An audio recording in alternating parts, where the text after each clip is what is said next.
마태복음 강해 60번째 시간에 왔습니다. 우리는 마태복음 17장 1절부터 13절까지를 같이 읽었는데 그 내용은 변화산상에서 우리 주님이 그 형체가 변형되셨다, 영화롭게 되셨다는 그 내용. 그리고 그 변화산 위에서 모세와 엘리야가 나타나 예수님과 말씀을 나누는 장면. 그 후에 제자들이 엘리야가 다시 와야 되는 문제, 또 먼저 와야 되는 문제에 대해서 질문했을 때 예수님께서 엘리야와 세례 요한을 말씀하신 장면들이 1절에서 13절까지에 나옵니다. 우리는 순서대로 이것을 볼 것입니다. 예수님께서는 12제자 중 3제자만 데리고 높은 산에 올라가셨습니다. 이것은 우연이 아닙니다. 여러분, 베드로와 야고보와 요한 3제자만 데리고 높은 산에 올라가셨다는 것은 제자들 중 이 3제자가 제일 주님 앞에 중요한 제자들이구나. 할렐루야. 여러분도 아시다시피 베드로는 수제자입니다. 그리고 주님께서 십자가 지시고 부활하신 이후에 오순절날 성령 받고 사도행전을 보면 베드로는 놀라운 사역을 마지막 때 감당합니다. 요한도 마찬가지입니다. 이 사도 요한도 끝까지 살아남아 12 사도들 중 마지막까지 사도 요한은 살아남아 성경의 마지막인 요한계시록을 쓰고 주님 앞에 갔습니다. 할렐루야. 예수님께서 이제 높은 산 위에 올라갔는데 그곳이 헐몬산이 아닐까. 무슨 산이냐면 그렇게 중요한 것이 아닙니다. 헐몬산이 아닐까. 갈릴리 호수 위쪽에 있는 산입니다. 그곳에 올라가셨는데 갑자기 주님이 변형이 되셨어요. 다른 말로 변화되셨어요. 이 제자들은 예수님을 지금 거의 3년 이상 따라다녔습니다. 예수님의 모습을 밤낮으로 보면서 따라다녔는데 그분이 이 산 위에 올라가셔서 변화가 되셨는데 얼마나 엄청나게 변화되셨는가 하면 그분의 하늘에서의 영화로운 영광 가운데 계신 본래의 모습을 제자들 앞에 3명만 했을 때 잠시 보여주신 것이. 이 제자들은 복을 받았습니다. 그분의 본래의 모습을 보고 그분이 누구신지 더 깊이 인식하게 되었습니다. 나는 설교를 준비하면서 그 느낌이 왔어요. 오늘날에도 예수 그리스도를 알되 어떤 사람들은 예수님을 무시하고 배척하고 어떤 사람들은 4대 성인 중에 하나로 알고 어떤 사람들은 예수 믿으면 구원받는데 그냥 그러고 육체 안에 계신 예수님으로 알고 누구는 예수님을 조금 더 깊이 알아가지만은 어떤 이들은 예수님을 가장 깊이 깨닫고 가장 깊이 알고 가장 깊이 사모하고 사랑함으로써 예수님을 영광 가운데 계신 영화로운 가운데 계신 예수님을 영 안에서 만난 그런 그리스도인들도 오늘날 있다. 할렐루야. 예수님은 다 같은 예수님이지만 우리가 어떠하냐에 따라서 그분이 우리에게 나타나시는 거예요. 안 믿는 이들 앞에 예수님은 영화롭게 나타나시지 않습니다.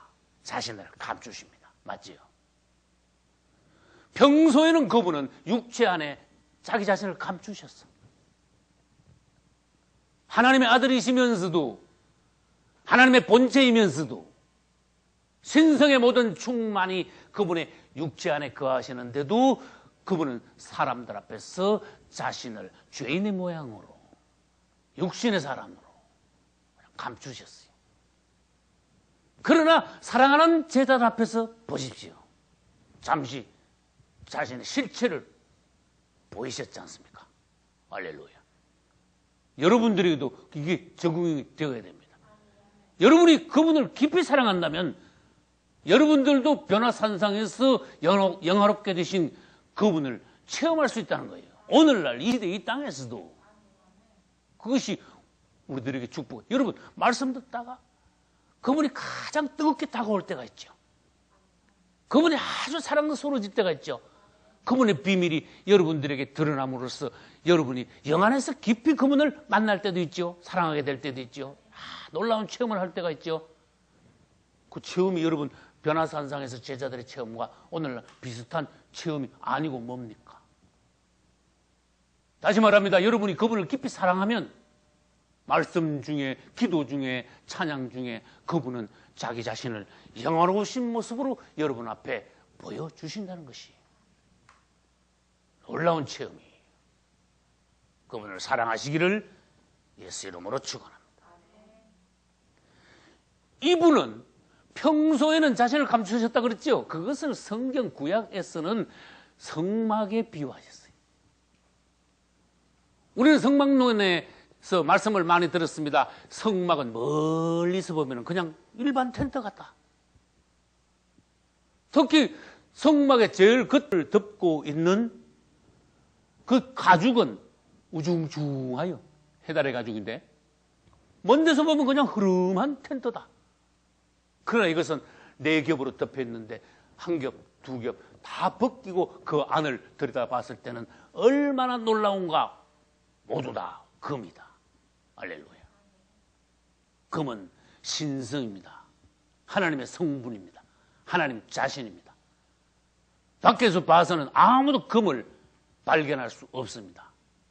예수님 바로 그런 분이시다. 변화산상에서 그분은 자기 자신을 벗으셔서 잠시 제자들 앞에 자신을 나타내 주셨다. 우리는 그분을 찬송해야 됩니다. 경배해야 됩니다. 바로 알아야 됩니다. 그분을 낮게 인식해서는 안 된다는 것입니다. 오늘날 기독교의 부족한 점이 무엇이냐? 예수 그리스도에 대한 인식이 너무 낮다는 거예요. 너무 지식적이라는 거예요. 유치원 수준이라는 거예요. 예수님을 만나기는 만나되 산 아래서 길거리에서 예수님을 만나는 듯이 그냥 길에서 만나거나 마당에서 예수님을 만나는 듯이 그런 낮은 수준의 체험밖에 없는 것이 기독교의 단점이라는 거예요. 초대교회의 성도들은 그렇지 않았습니다. 모두 다 성령이 충만했습니다. 주님을 깊이 만나고 깊이 사랑했습니다. 자신을 드렸습니다. 놀라운 부흥의 역사, 성령의 역사가 그래서 초대교회 시대 때는 일어났던 것입니다. 할렐루야. 우리 주님은 이사야 53장 2절에서도 그렇습니다. 그분은 자신을 육체를 입고 스스로 감추고 이 땅에 오셨으므로 사람들이 그분을 볼 때에 몰라보았다는 거예요. 그는 마른 땅에서 나온 줄기 같아서 고운 모양도 없더라. 흠모할 만한 것이 없더라.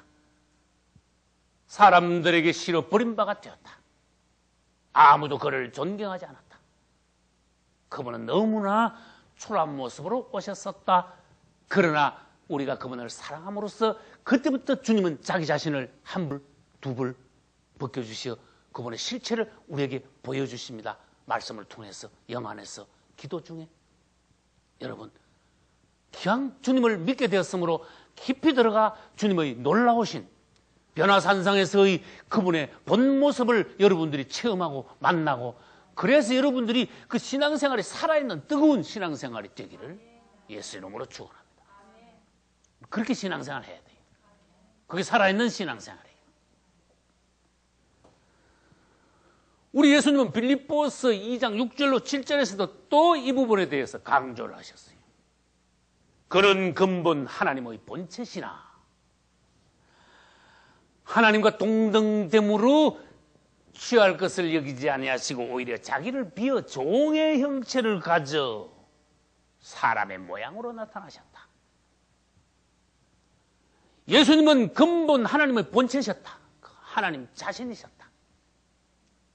그러나 이 땅에 오실 때 내가 하나님이다 라고 그분은 사람들 앞에 나타내지 않으시고 오히려 자기를 비어 종의 형체, 죄인의 모양으로 오셔서 사람들을 섬기셨다.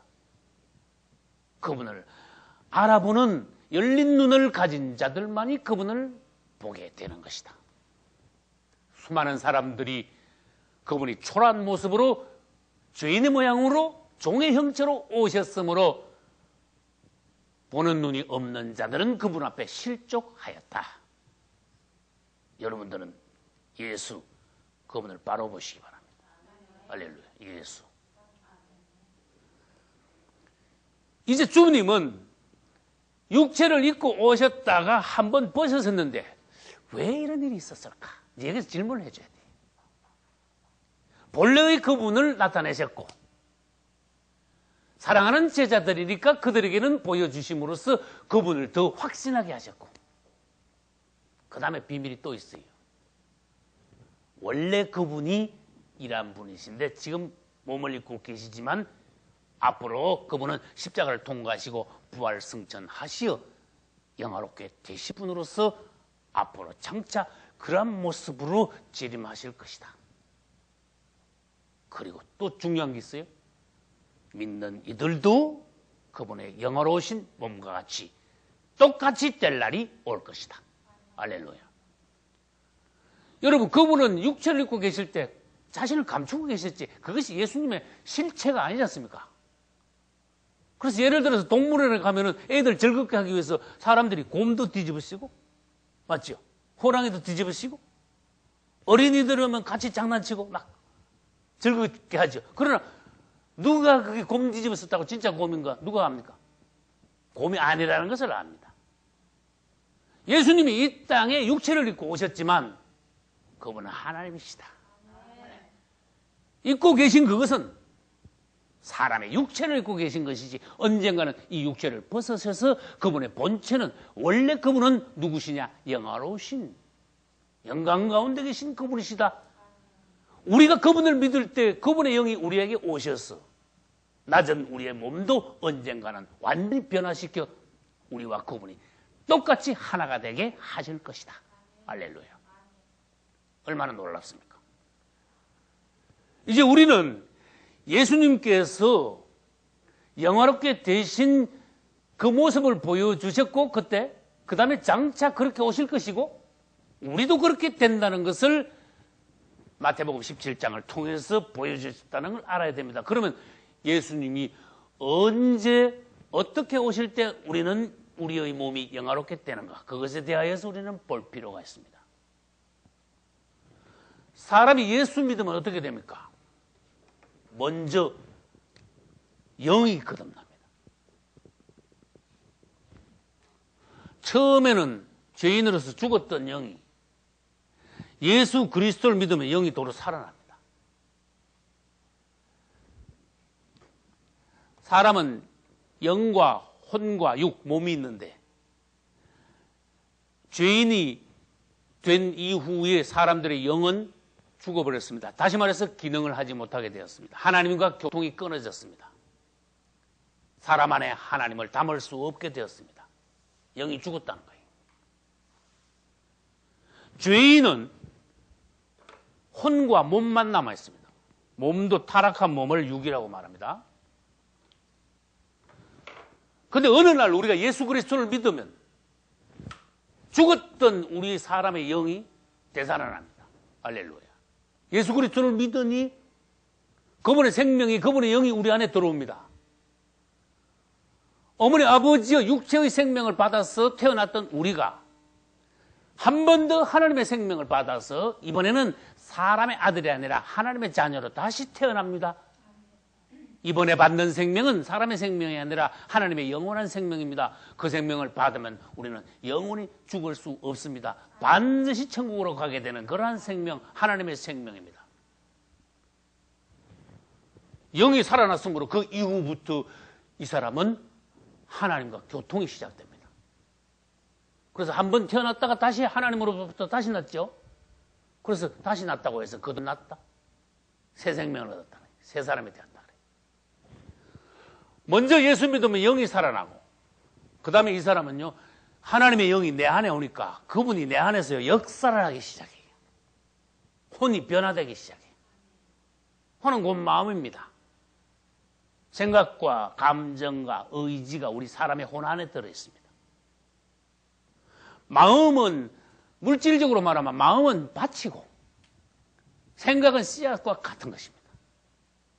그 마음 안에 생각이 있고 감정이 있습니다. 감정이 뭔지 알죠? 기뻐하고 슬퍼하고. 희노애락 그 감정 안에 있는 것입니다.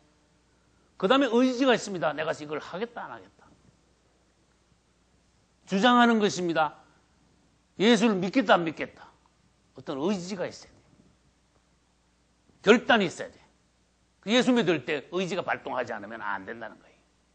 이게 다 어디에 들어있습니까? 혼 안에 들어있습니다. 사람이 타락하고 난 뒤에는 창세기 6장에 보니까 사람의 모든 생각과 계획이 다 악하더라. 이 생각하는 게 다 더럽고 악하고 하나님을 반역하는 것이고 마귀 갖다 준 것이고 엉망진창이 되어버렸습니다. 하나님 보시기에 완전히 사람이 더럽게 되었습니다. 타락했습니다. 사람 지었음을 한탄하게 되었습니다.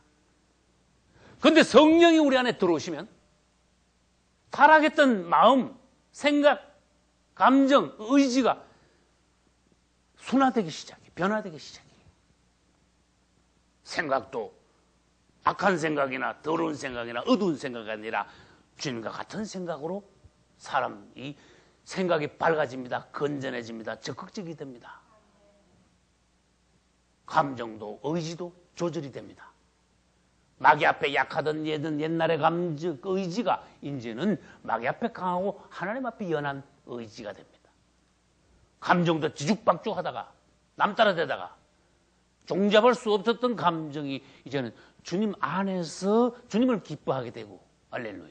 하나님이 슬퍼하는 걸 나도 슬퍼하게 되고, 하나님과 같은 마음, 같은 생각이 우리 안에 조정이 됩니다. 혼이 정리가 된 사람이 변화됐다고 말해요. 영이 죽었다가 살아나면 사람들은 잘 모르지만 혼이 변화될 때는 주위 사람들이 압니다. 예수 믿더니 많이 달라졌네. 예수 믿으면 사람 바뀌었네. 드러난 게 뭡니까? 그 사람 혼이 변화가 된 거예요. 사람이 바뀐 거예요. 그러면 뭐가 남습니까? 몸이 남는 거예요. 육이 남는 거예요. 성경 빌립보서 3장 끝절 21절에서는 우리 예수님이 공중 재림하실 때 우리의 이 낮은 몸을 그분의 높은 몸, 영화로우신 몸, 아까 변화산상에서 그분의 몸을 보여주셨죠. 변화산상에서의 그분의 그 영화로운 그 신령한 몸, 부활하신 그 몸, 그거하고 똑같이 그분은 공중 재림하실 때 우리의 몸도 변화되게 하리라. 할렐루야. 지금 우리 몸은 영은 거듭나고 혼은 변화되어 가지만 몸은 아직도 계속 예수 믿기 전하고 똑같은 몸이지. 여러분 몸이 뭐가 바뀌었습니까? 아주 똑같지요. 그러나 예수님이 공중 재림하시는 순간 이 몸은 이렇지 않을 겁니다. 예수님의 부활체와 똑같이 될 그날이 온다는 것입니다. 이건 성에서 놀라운 축복이요, 놀라운 비밀이요. 우리에게 기대되는, 고대하는 그러한 순간입니다. 할렐루야. 그러면 이제 도표를 통해서 예수님께서 재림하시는 그 순간 우리가 변화되는 것. 그 다음에 변화되면 어떤 순서로 변화되는가. 도표를 두 개를 보면서 설명을 드리겠습니다. 여기 지금부터 예루살렘까지 사건의 진행 과정을 도표로 그려놓았습니다. 우리는 적그리스도가 출현하기 직전의 시대에 살고 있습니다. 어쨌든 여러 가지 복잡단단한 사건들이 일어난 이후에 적그리스도가 출현하게 될 것입니다. 적그리스도가 출현하면은 바로 이스라엘 등과 7년 평화조약을 맺을 텐데 그 7자가 중요하죠. 그 7년이 바로 마지막 한 해가 된다는 것입니다. 그날. 그래서 그 7년, 세상 끝에 있는 마지막 한 일에는 성경에서 정확하게 1260일, 1260일, 전 3년 반, 후 3년 반을 나누어 놓았습니다. 전 3년 반에는 성도들이 환난을 당하고 후 3년 반에는 불신자들이 대환난을 당합니다. 우리는 적그리스도가 출현하기 전부터 그것을 미리 알 것입니다. 할렐루야. 대비할 것입니다. 공동생활할 것입니다. 성도의 환난 때 우리는 같이 모여 이스라엘 예루살렘에서 초대교회 시대 때 어떻게 성도들이 공동생활을 했는가 사도행전 2장과 4장에서 보여준 2000년 전의 공동생활을 우리는 성도의 환난 때에 다시 공동생활을 하게 될 것입니다. 할렐루야. 전 3년 반의 공동생활이 끝날 때 주님께서는 공중 재림하십니다. 이때 먼저 데살로니가전서 4장 14절에 여기는 무슨 말씀이 있는가 하면 예수 안에서 자는 자들도 하나님이 그와 함께 데리고 오시리라는 말씀이 여기 있습니다.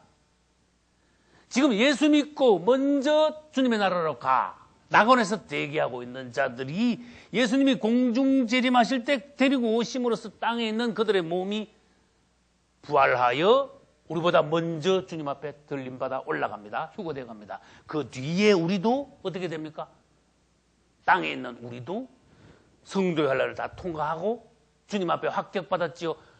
예수님이 우리 몸도 변화시켜서 그분 앞으로 공중으로 데리고 올라가시는 것입니다. 할렐루야.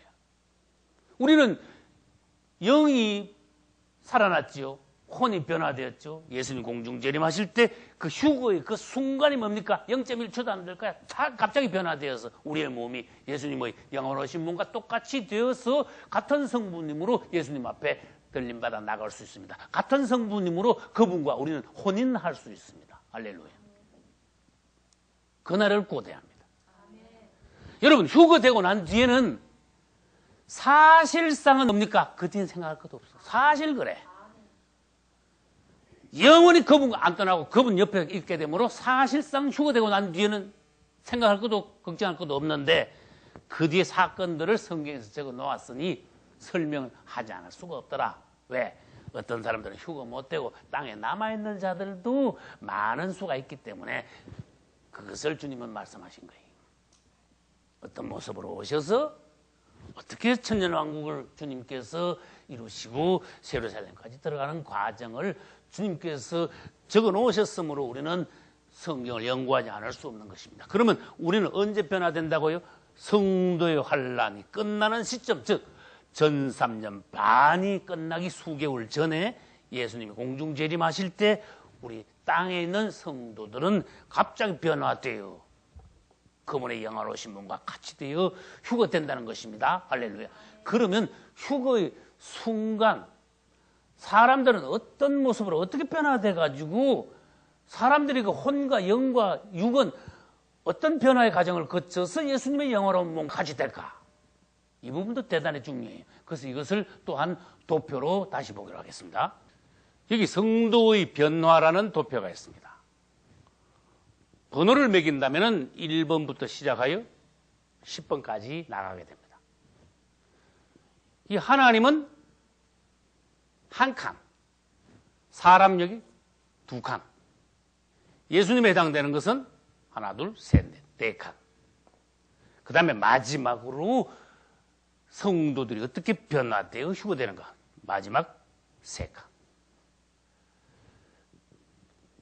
성도들은 어떻게 변화되어 예수님께서 변화산상에서 영원롭게 되신 몸과 같이 변화가 되어 휴거되는가? 영과 혼과 몸을 다 아우러서 이 도표는 설명하고 있습니다. 하나님은 영이시라. 할렐루야. 그분은 온전하신 분이십니다. 영원 전부터 계셨습니다. 영원 후까지 계십니다. 우리 사람의 두뇌로는 그분을 도저히 다 이해할 수 없습니다.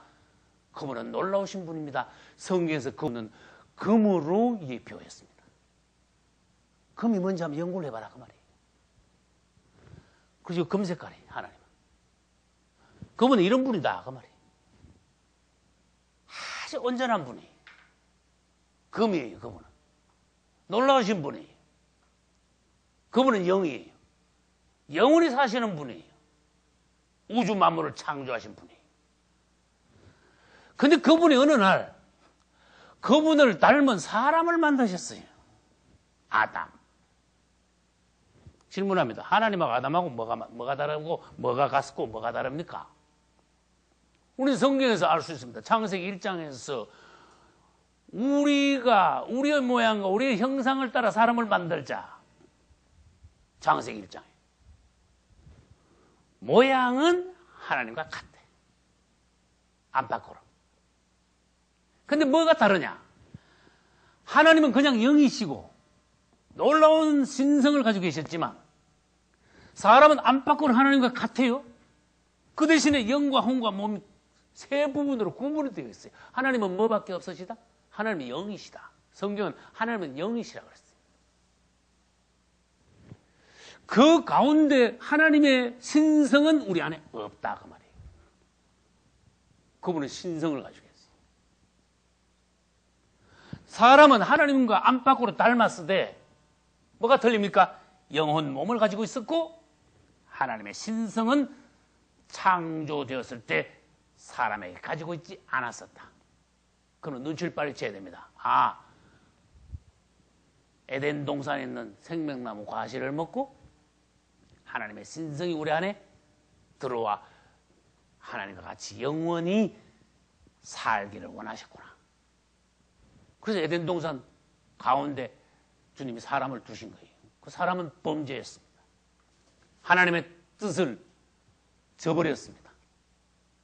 마귀의 꼬임을 받아 하나님을 받아들인 게 아니라 뭘 받아들였어요? 마귀를 받아들였습니다.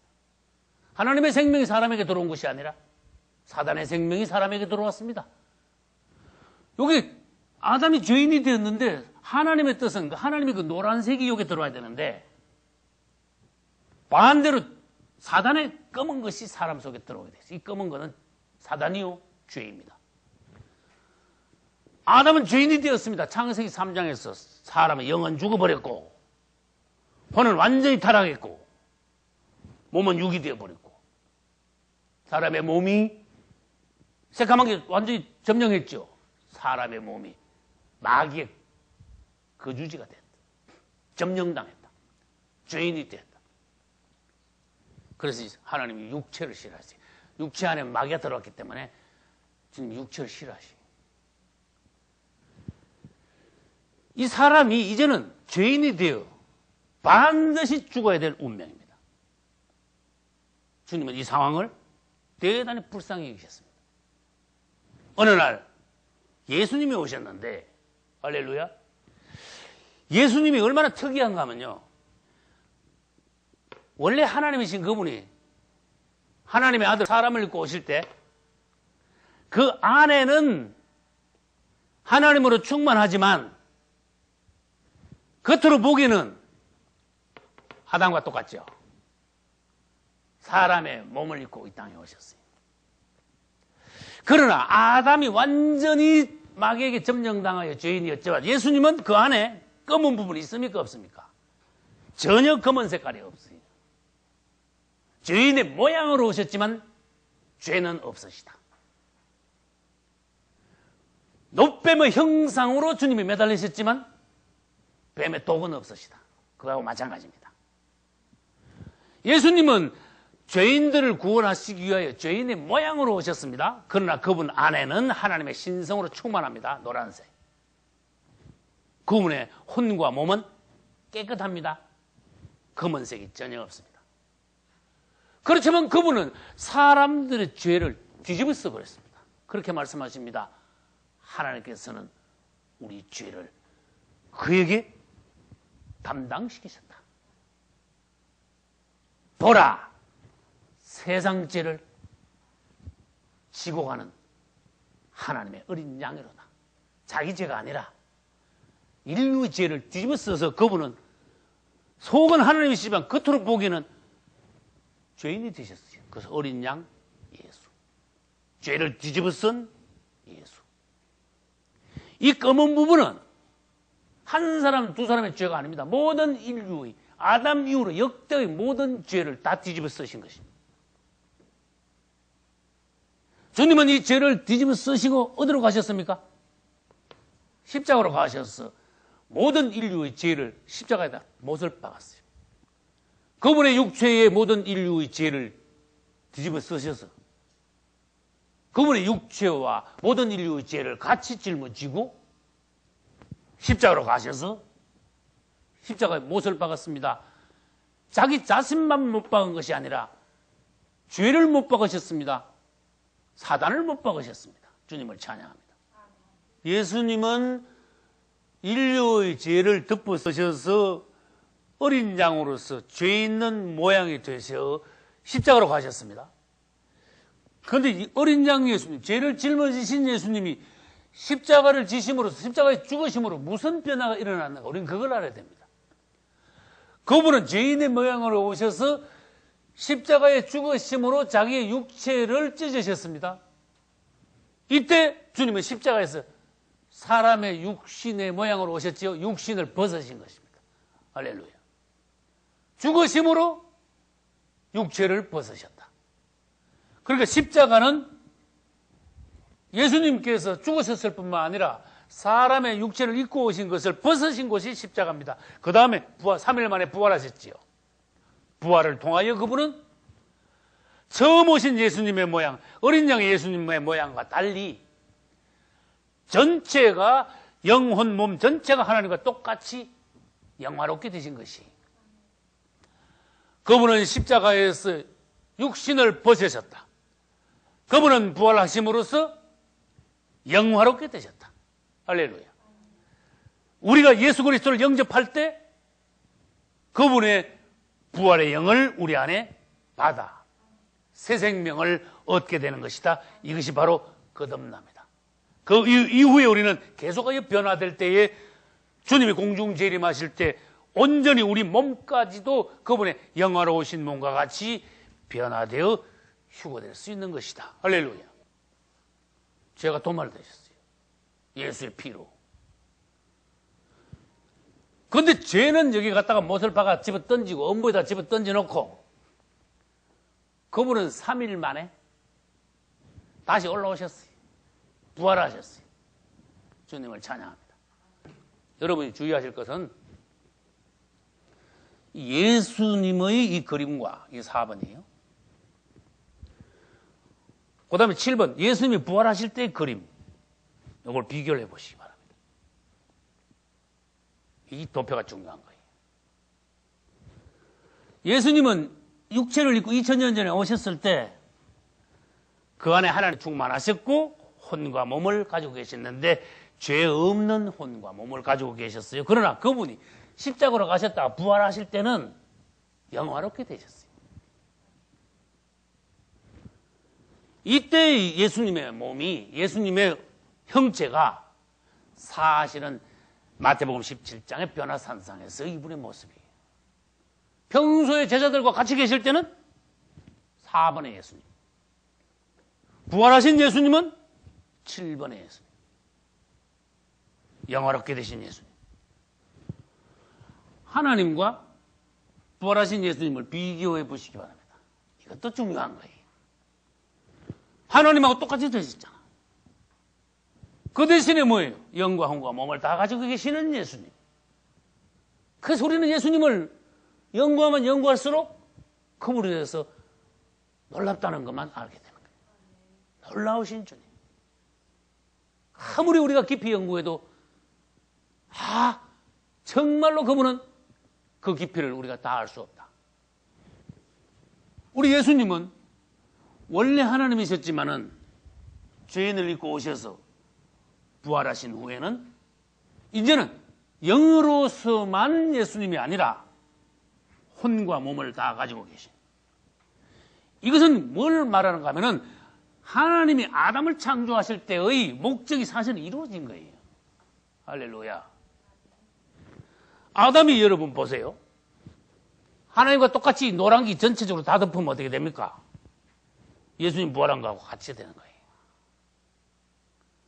그러면 그 언제 그렇게 됩니까? 우리가 휴거 때 그렇게 된다는 거예요. 할렐루야. 이 아담 색깔에다가 노란 것만 다 칠하면 어떻게 됩니까? 휴거 때 우리가 그렇게 된다는 거예요. 할렐루야. 이제 우리 예수님은 부활하셨습니다. 부활하신 예수님은 어떤 능력이 있는가 하면은 그분을 믿는 이들에게 부활의 영을 넣을 수 있는 능력을 가지고 계세요. 우리가 예수 그리스도를 믿으면 그냥 예수를 단순하게 믿는 게 아니라 예수를 믿고 예수를 부를 때, 그분을 영접할 때 그분이 우리 안에 오십니다. 뭘로 오십니까? 영으로 오십니다. 무슨 영으로? 부활의 영으로 오십니다. 이 부활의 영이 어떤 사람이 예수 믿고 거듭날 때 그 안에 쏙 들어오는 거야. 그 사람의 영 안에. 할렐루야. 아까 내가 설명한 게 뭡니까? 예수 믿으면 영이 먼저 살아난다 그랬죠.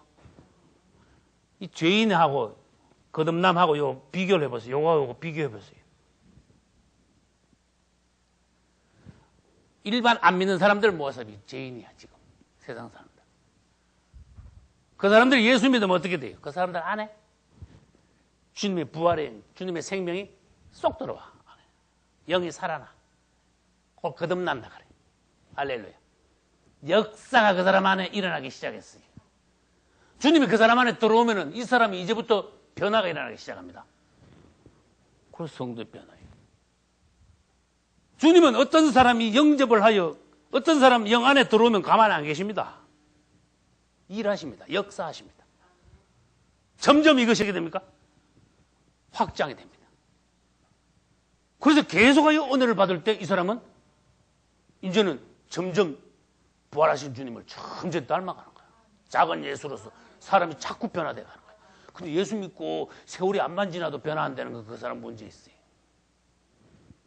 어떤 사람들은 요 딱 예수 믿고 요게 30년 가면 되겠습니까? 안 되겠죠.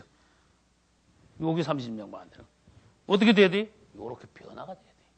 안에서 참 주님의 영이 우리 전체를 지배하여 변화하여 우리 속사람이 점점 예수화되어가. 주님이 그걸 원하시는 겁니다. 그래하여 이런 사람들이 점점 변화되어 가는 사람들이 마지막 때 언제 예수 그리스도 공중 재림하실 때 마지막 남은 뭐? 몸. 영이 살아나고 혼도 노랗게 됐죠. 혼도 변화되고 몸만 남았습니다. 그러한 이들이 예수님 공중 재림하실 때 몸도 완전히 그분의 영화로우신 몸, 신령한 몸과 같이 변케 하시리라. 빌립보 3장 21절. 그래서 예수님 오시는 순간 우리를 완전히 변화시킬 때 우리는 어떻게 됩니까? 예수님이 부활하신 것과 똑같이 돼요. 사실 이 예수님 부활체와 우리 휴거할 때 이 그림은 사실은 같은 그림입니다. 이 그림은 다시 말합니다. 하나님께서 아담을 창조하실 때의 하나님의 갈망이 이루어지는 순간입니다. 예수님과 우리가 똑같이 성분이 되는 그 순간이므로 우리는 예수님의 신부가 되는 자격을 얻는 것입니다. 할렐루야. 여러분들은 현재 어느 상황에 있습니까? 지금 거듭난 상태에서 영만 조금 살아났습니까? 아니면 얼만큼 변화되어 가고 있습니까? 어느 날인가 여러분들이 완전히 영과 혼과 몸이 예수님과 똑같이 영화롭게 되기 위해서는 오늘날 이 시점에서 계속 변화가 일어나 줘야 되는 거예요. 계속 성숙해 가야 되는 거예요. 주님을 계속해서 받아들이고 말씀을 계속하여 기도하는 가운데 하나님의 성분이 여러분 안에 금이 내 안에 자꾸 쌓이듯이 자꾸 하나님의 성분으로 여러분 자신이 변화되어 가야 됩니다. 여러분 안에 금 성분이 계속 쌓여져 가야 됩니다. 할렐루야. 여러분들이 이제 주님 앞에서 휴거되는 순간, 변화되는 순간을 바라보면서 신앙생활을 열심히 할 때 여러분들은 이 순간 틀림없이 변화되어 휴거될 줄로 믿습니다. 할렐루야. 베드로는 예수님을 보고는요 깜짝 놀랐어. 근데 예수님만 영화롭게 된 게 아니라 어느 순간에 두 사람이 예수님 옆에 와 있어. 그것도 더 놀랐죠. 모세와 엘리야가 예수님 옆에 어느 사이에 와 있었습니다. 예수님이 계시는 영화롭게 되신 예수님 옆에 모세와 엘리야가 나타나가지고 세 분이 같이 대화를 하게 되었어요. 근데 여기가 지금 천국인가? 베드로, 야고보는 정신이 하나도 없는 거예요. 그 순간은 완전히 여기가 어딘지도 까먹어버렸어. 주님하고 두 종들하고 대화를 하는데 이 대화의 내용이 성경 여기저기서 찾아보니까 무슨 대화를 했는가 알 수 있게 되었어요. 누가복음 9장 30절로 31절에 가면 이 부분을 다시 설명을 합니다. 모세와 엘리야가 나타나서 장차 예수께서 예루살렘에서 별세하실 것에 관하여 말씀을 나누었다 이래놨어요. 누가복음 9장 사실 28절부터 읽으면은 마태복음 17장 1절부터 하고 같은 내용의 말씀이 나옵니다. 이제 누가복음 9장 30절에는 문득 두 사람이 예수와 함께 말하니 이는 모세와 엘리야라. 똑같죠. 그 다음 누가복음 9장 31절을 보겠습니다. 영광 중에 나타나서 장차 예수께서 예루살렘에서 별세하실 것을 말씀하세. 우리는 마태복음 17장에서 알 수 없는 내용을 여기 누가복음 9장에 와서 알 수 있게 되었습니다. 예수님과 모세와 엘리야 세 사람이 이제 대화를 나누는데 주님께서 예루살렘에서 해받으실 때가 가까이 왔나이다. 그리고 종들을 마지막 때에 예비하셨나이다. 세상 끝에 종들이 와서 주님을 증거하겠나이다. 막 이런 내용의 대화를 나누었다 하는 것이, 그 대화를 전부 다 기록하지는 않았죠. 그러나 들어보면은 무슨 대화를 나누는가, 그 장면이 얼마나 놀라운가 하는 것을 우리는 상상할 수 있습니다. 그런데 그 이후에 다시 말해서 그 변화산상에서 모세와 엘리야가 예수님을 만나서 예수님과 대화하고 난 이후에 2000년이 지나면 어떻게 됩니까? 그 두 사람이 또 오는 거야. 그것은 아까 우리 도펴봤죠. 전 3년 반이 끝나고 후 3년 반 대환란이 시작될 때, 그때 모세와 엘리야가 이 땅에 다시 오는 거예요. 도표를 다시 보겠습니다.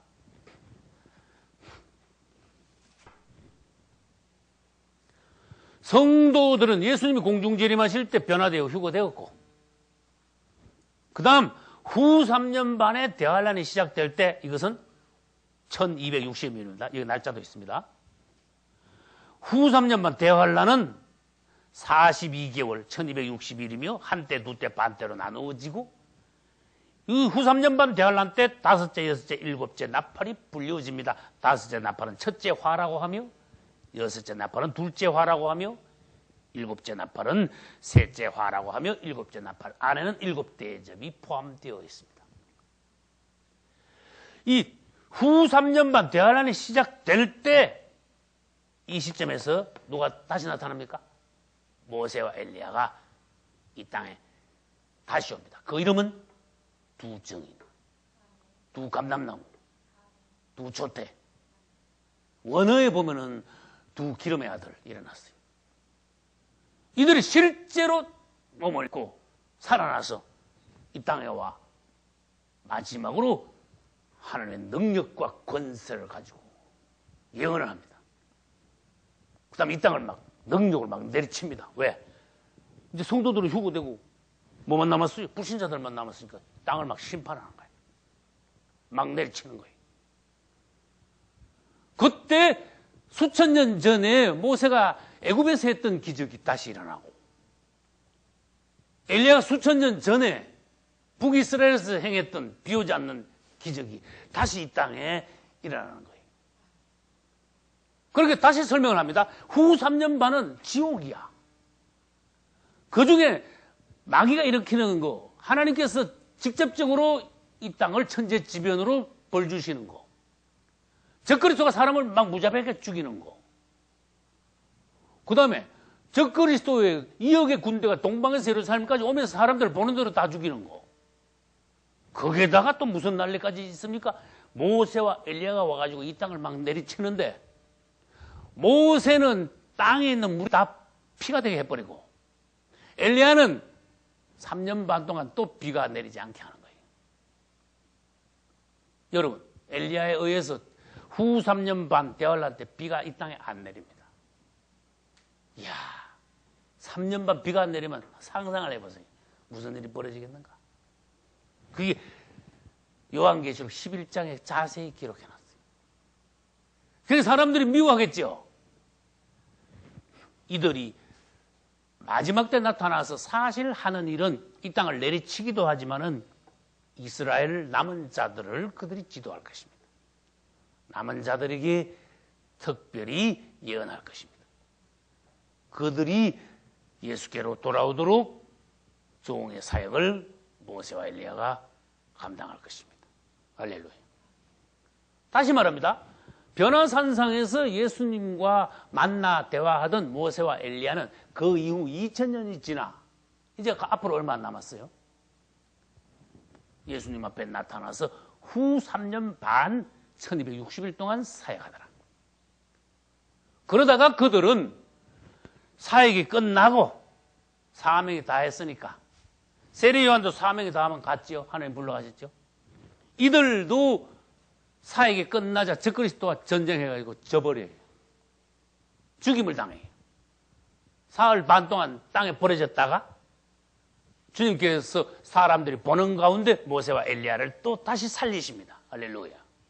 사람들이 보는 데서 모세와 엘리야가 하늘로 그대로 또 올라갑니다. 할렐루야. 그리고는 주님께서 지상 재림하시고 천년왕국을 세우시는 장면입니다. 이 모세와 엘리야는 마지막 때이처럼 중요한 종들이다 하는 것입니다. 근데 귀한 건 제가 질문할게요. 베드로가 모세와 엘리야를 봤는데 어떻게 알아봤을까? 성경을 읽어보니까 베드로가 엉뚱한 소리를 했어요. 주님, 정신이 나도 여기 천국인가 싶어요. 여기가 좋습니다. 여기가 좋사오니. 우리 기독교인들에게 여기가 좋사오니까 그게 특별한 교훈의 말씀이에요. 여러분, 잘 살게 된다고 그게 머무르면 안 된다는 거예요. 성공했다고 그게 누르붙지 마라 그런 뜻이에요. 여러분, 하나님이 축복하셨다고 거기서 머물러서 더 전진하지 못하면은 베드로 같이 된다는 거예요. 여기가 좋사오니. 거기가 진짜 그 집 지고 살 때입니까? 아니죠. 말이 안 되죠. 베드로는 엉뚱한 발상을 한 거예요. 정신을 못 차리고 있는 거예요. 제가 초막 셋을 여기서 지어가지고 같이 삽시다. 하나는 주님을 위해서, 하나는 모세를 위하여, 하나는 엘리야를 위해서 삽시다. 그런데 성경을 읽어보니까 아니 베드로가 이야 눈이 열려가지고 딱 보더니 벌써 모세인 줄 알고 딱 보더니 엘리야인 줄 알았는 거예요. 베드로보다 엘리야는요 700년 전의 사람이에요. 근데 베드로는 모세와 엘리야 보고 당장 알아봤어요. 그만큼 영적으로 그래도 베드로가 밝았다는 거예요. 아무리 베드로가 모세와 엘리야를 바로 알아봤어도 너무 엉뚱한 소리를 한 거야. 첫째, 여기가 좋사오니 그 틀린 말이에요. 두 번째, 초막 셋을 지어서 주님과 모세와 엘리야를 위하여서 준비하여 여기서 살자는 것은 예수님하고 모세하고 엘리야를 완전히 동등으로 취급했기 때문에 그거 틀린 거야. 세상 사람들하고 같은 사고방식이 돼버립니다. 여러분, 초막 셋을 지어가지고 똑같이 취급하면 예수님하고 모세하고 엘리야하고 지금 동등이라는 거거든. 그건 모세와 엘리야하고 예수님을 똑같이 두는 베드로의 사고방식이 있었구나. 유대인들은요 모세를 얼마나 떠받드는지 몰라. 유대인들은 다윗을 얼마나 떠받드는지 몰라. 그 잠잠히 인간적으로 예수님하고 동등한 위치에 놓게 하시고 큰일 나는 거예요. 여러분, 어떤 주의 종 목사님이 아무리 훌륭해도 떠받들면 안 되는 거예요. 잠잠히 예수님 위치까지 올려놓으면 이 베드로와 같이 헛소리하게 되는 거예요. 모세는 구약의 율법을 대표하고 엘리야는 구약의 선지자 중에 선지자입니다. 선지자를 대표합니다. 그래서 그 둘이 예수님 앞에 나와서 주님과 대화를 하게 된 거예요. 이 베드로는 터무니없는 제안을 했기 때문에 하나님이 나타나셨어. 이는 내 사랑하는 아들이요 내 기뻐하는 자니 너희는 저의 말을 들어라. 모세와 엘리야가 아니라 주님 예수님의 말을 너희는 들어야 되느니라. 이는 내 사랑하는 아들이요 내 기뻐하는 자라는 우리는 전번에 배웠습니다. 예수님이 요단강에서 세례 요한에게 세례받고 올라오실 때 하나님이 하신 말씀 똑같은 증거를 여기서 다시 하셨습니다. 예수 그리스도 그분이 누구신지 하나님이 직접 나타나셔서 증거하신 것입니다. 할렐루야. 너희는 모세와 엘리야를 주의하지 마라. 저의 말을 들어라. 예수님이 바로 하나님의 사랑하는 아들이 기뻐하는 자다. 그래서 하나님께서 갑자기 구름 속에서 말씀하시니까 베드로, 야고보, 요한이 정신이 번쩍 든 거야. 정신이 들어서 번쩍 깨보니까 모세와 엘리야는 어디가고 없고 예수님만 계시더라. 할렐루야. 이제 이 시대는, 그 시대는 예수님이 나타나셨으므로, 오셨으므로 율법과 선지자의 시대는 끝났다는 거예요. 물러나야 된다는 거예요. 할렐루야. 여러분 안에 예수 그리스도가 영접될 때, 그분이 여러분 안에 오실 때 여러분 안에서는 모든 것이 끝나고 그분만이 살아계셔야 돼요. 그분만이 여러분을 주관하셔야 돼요. 그분이 오셨는데도 여러분들이 또 모세가 나타난 같이 율법이 여러분들을 주관하고 선지자의 말에 또 여러분들이 또 귀를 기울이고, 그래서는 안 된다는 거예요. 예수님이 이제는 오셨으니까 그분이 시대다. 그분이 주가 되어야 된다. 그분의 말씀만 들어야 된다. 할렐루야. 이제 제자들은 질문을 했습니다. 주님, 서기관들은 엘리야가 먼저 와야 된다는데 그게 무슨 뜻입니까? 그런 식으로 물었어. 예수님은 미리 말씀하셨습니다. 너희들 내가 변화산상에서 영화화된 거, 변화된 거 이거 사람들에게 말하지 마라. 사람들이 예수님을 믿지 않는다는 거예요. 너희들에게만 특별히 보여줬다는 거예요. 할렐루야. 여러분들이 은혜를 아무리 받아도 사람들에게 얘기하면 안 먹히는 경우가 더 많습니다. 이 시대가 그렇다는 겁니다. 너희들이 아무리 뜨거워도 사람들한테 말할 때 지어러워라. 말할 게 있고 안 할 게 있다. 제자들은 질문을 했습니다. 서기관들은 이렇게 말하던데요. 메시아가 오시기 전에 엘리야가 먼저 와야 된다고 그랬는데요. 그게 무엇입니까? 그래 물었어요. 그래서 이제 뭐가 나타납니까? 엘리야와 세례 요한의 비교를 하게 되는 거예요. 예수님이 엘리야와 세례 요한에 대하여서 제자들에게 설명을 하는 거예요. 2000년 전에 서기관들은, 유대교의 서기관들은 성경을 필사하는 사람들입니다. 직업이. 그 사람들은 직업이 뭡니까? 먹으면 하는 일이 뭡니까? 성경을 갖다 놓고 계속 뺏기는 거야. 히브리어는 이쪽에서 이쪽으로 써요. 한글은 이렇게 나가죠. 히브리어는 이렇게 나가요. 이렇게 나가. 그러니까 그 사람들은 성경을 잘 알아. 서기관들은 성경을 계속 뺏기다 보니까 성경을 기패라 가지고 그 사람들이 뭐라고 말한 거면 메시아가 오기 전에 엘리야가 먼저 온다 하고 사람들에게 자꾸 말한 거야. 근데 사실 주님이 오셨을 때 그들은 잠자고 있었어요. 유대교 지도자들은 주님을 만나러 가지 않았어요. 오히려 그들은 예수님을 배척했어요. 지식적으로만 메시아가 오시기 전에 엘리야가 먼저 온다는 거 그것만 알았어요. 그럼 질문합니다. 어디 보고 그걸 알았을까? 성경에 기록되어 있다고 말해요. 말라기 4장 5절을 찾으시기 바랍니다.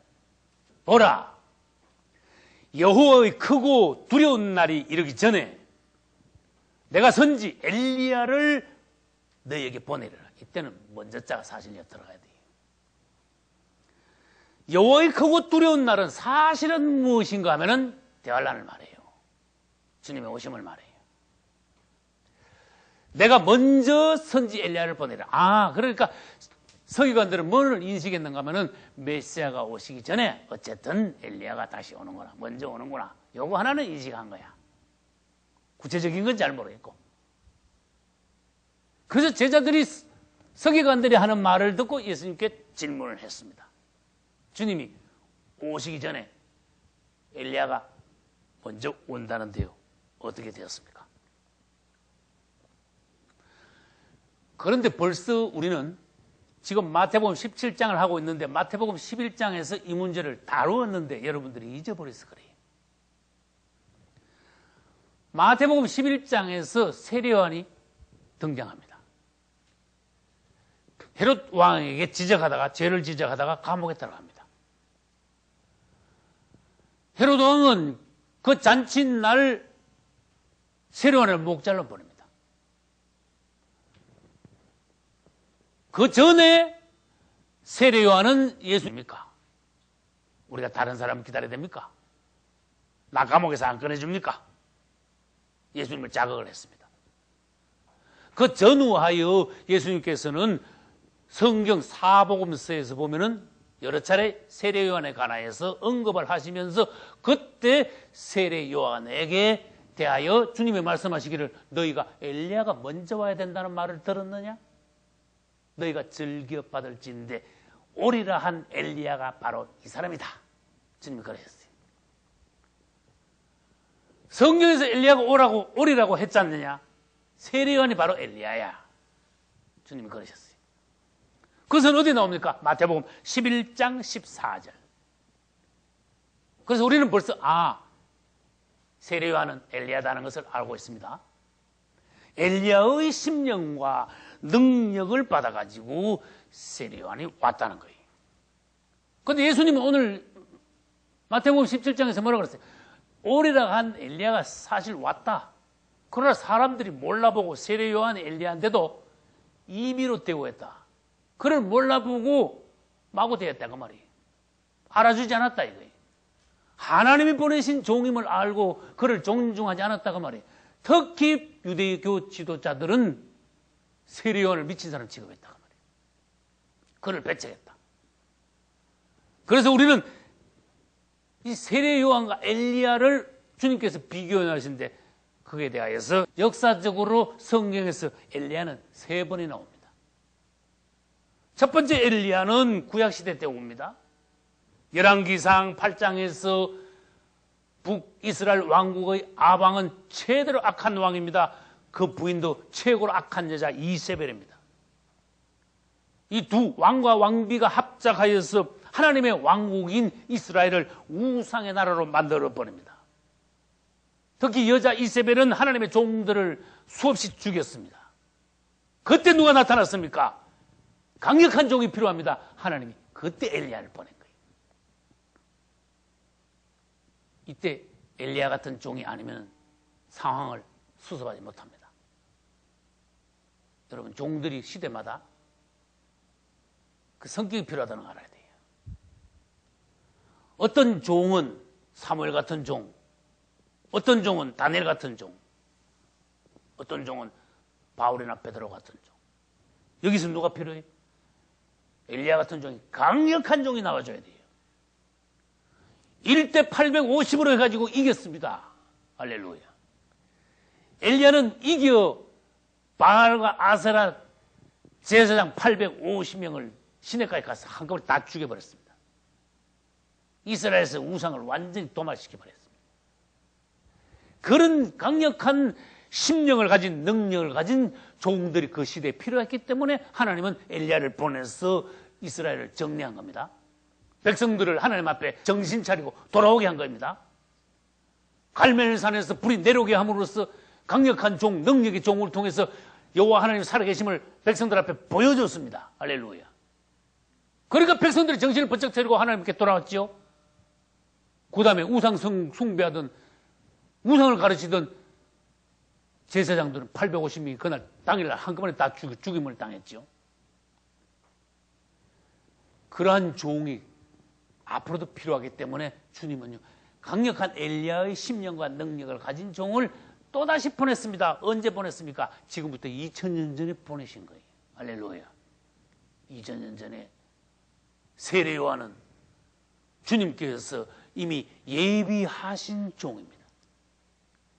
그 어머니 엘리사벳이 수태하지 못하겠습니다. 한나하고 똑같습니다. 많은 기도를 통해서 세례 요한이 나게 되었습니다. 잉태도 하기 전에 천사가 세례 요한의 아버지 사가랴에게 와서 말했습니다. 네가 아들을 낳을 것인데 그 이름을 요한이라 하라. 저는 엘리야의 심령과 능력으로 와서 많은 백성들을 예배하리라. 할렐루야. 2000년 전에 예수님이 오실 당시에도 이스라엘은 완전히 유대교가 죽어 있었습니다. 하나님께서 보시기에는 완전히 쓸 수 없는 종교, 타락한 종교, 부패한 종교. 그러니까 세례 요한은 제사장이면서도 유대교의 제사장으로 있지 않게 하시고 거기서 유대교에서 빼내신 거예요. 별도로 광야에서 주님이 세례 요한을 단련하신 거예요. 할렐루야. 강력한 성령으로 그분은 세례 요한을요 수십 년 동안에 단련하셨어요. 그래가지고 어느 날 엘리야의 심령을 가진 능력을 가진 세례 요한이 나타났는데 똑같아. 심령이 똑같아. 그 상황이 하나님 앞에 사역하는 그 상황이 똑같은 상황이야. 이스라엘이 완전히 바닥으로 떨어졌을 때 백성들을 일깨우는데 예수님이 오시기 전에 보니까 백성들이 주님이 오실 때가 됐는데 약속하여 오실 때가 됐는데 다 잠자고 있네. 유대교는 죽었네. 유대교 지도자들은 다 타락했네. 외식하는 자들, 독사의 자식들이 되어 있네. 그러니까 주님이 오시기 전에 주님이 세례 요한을 보내지 않을 수가 없습니다. 선지 엘리야를 먼저 보내려. 그래서 그 백성들을 잠자는 영혼들을 깨우는데 세례 요한은 강력한 메시지를 날렸어요. 백성들을 깨웠어요. 할렐루야.